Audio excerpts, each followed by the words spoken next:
All right, we'll stay with us now and speak to SABC News International Editor Sophie Mokoena, who is on standby for us. Sophie, quite a significant moment to see, of course, of Volodymyr Zelenskyy, the Ukrainian president, touching down in South Africa, given what is currently taking place in his country.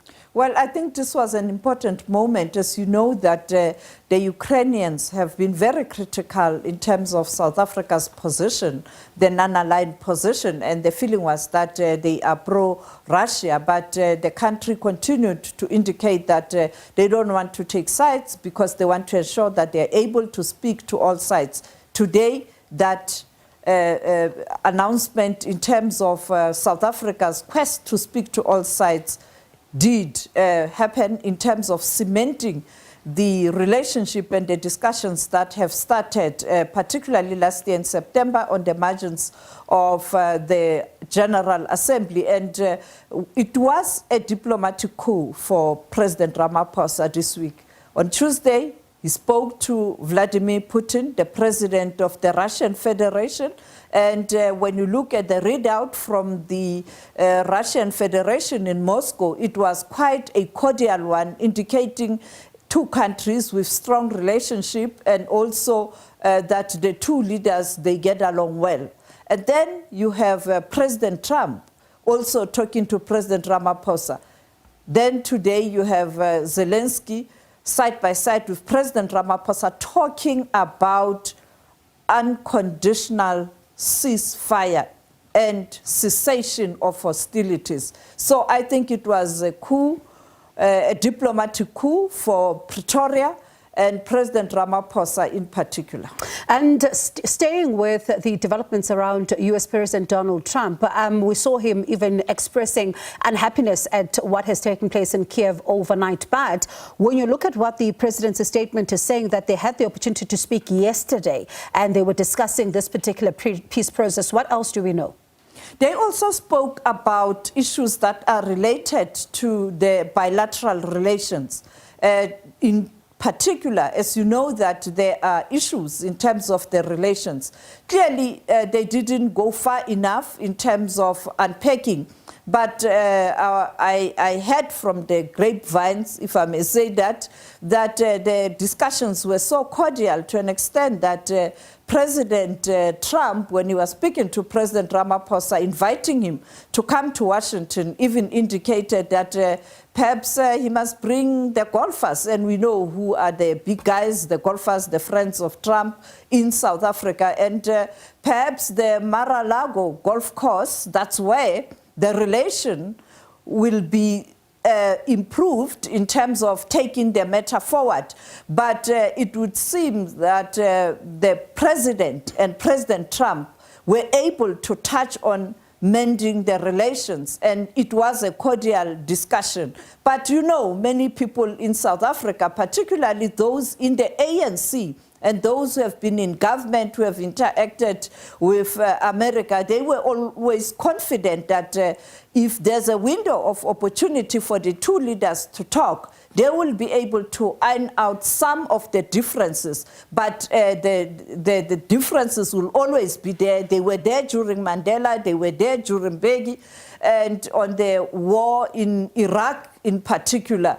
And they were there during the invasion of Libya and the killing of Muammar Gaddafi. And therefore, you will always have those differences. But you have to strengthen the trade relations, the bilateral relations. And I think from people I spoke to who were there in the room, it looks like this is a moment that President Ramaphosa will have to ensure that he does keep the momentum, and perhaps we might see him going to Washington, because what is critical is to ensure that President Trump is in South Africa during the G20, and you will have to work on that now, or perhaps they can meet in September on the margins of the United Nations General Assembly. You also have the G7 heads of state and government meeting coming, Canada the host, and you know that the G7 countries always invite South Africa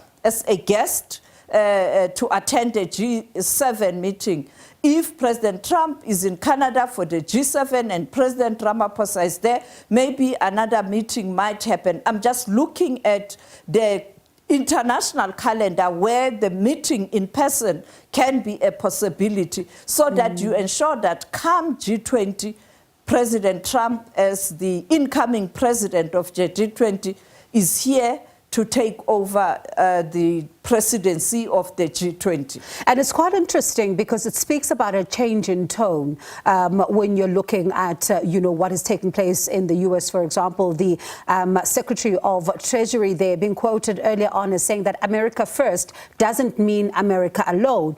And the U.S. Secretary of Treasury, again, being part of that meeting with South Africa there as the presidency or as the president of the G20. It does speak somewhat, Sophie, to a change in tone as opposed to what we saw happening earlier. And remember, this G20 meeting, it was on the margins of the IMF and the World Bank in Washington, the seat of government of the United States of America.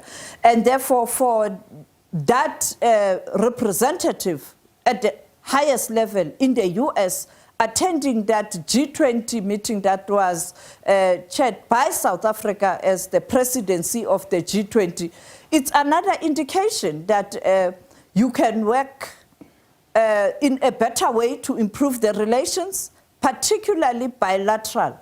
Because right now, the issue of the tariffs, perhaps it was a blessing in disguise, because it led to a situation where America, they do realize that they are not an island and they are not this mighty country that everybody is talking about. They are also vulnerable, and countries have evolved. There are new alliances. China is becoming very powerful.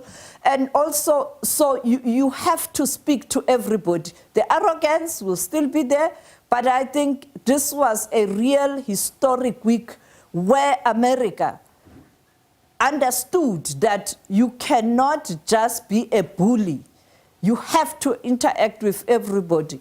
When they walk back on China and the tariffs, and the statement by the US President on the Federal Reserve Chairman, Jerome Powell, saying he's not going to fire him, that speaks to realizing your mistakes at a very crucial time. But also, you spoke about President Trump earlier on, what he posted on social media in relation to Russia.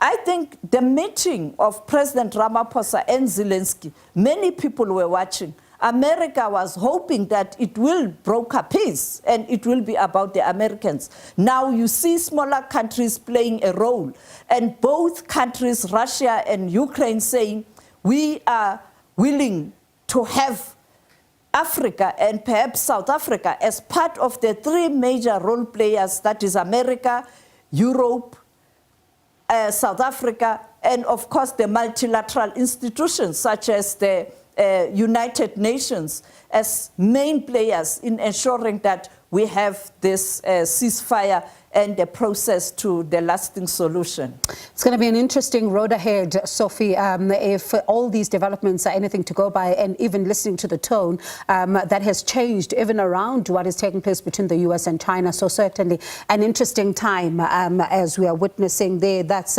Sophie Mokoena, international news editor, speaking to us about the developments there as far as that working visit by Ukrainian President Volodymyr Zelenskyy is concerned, and also that phone call there between President Cyril Ramaphosa and his US counterpart.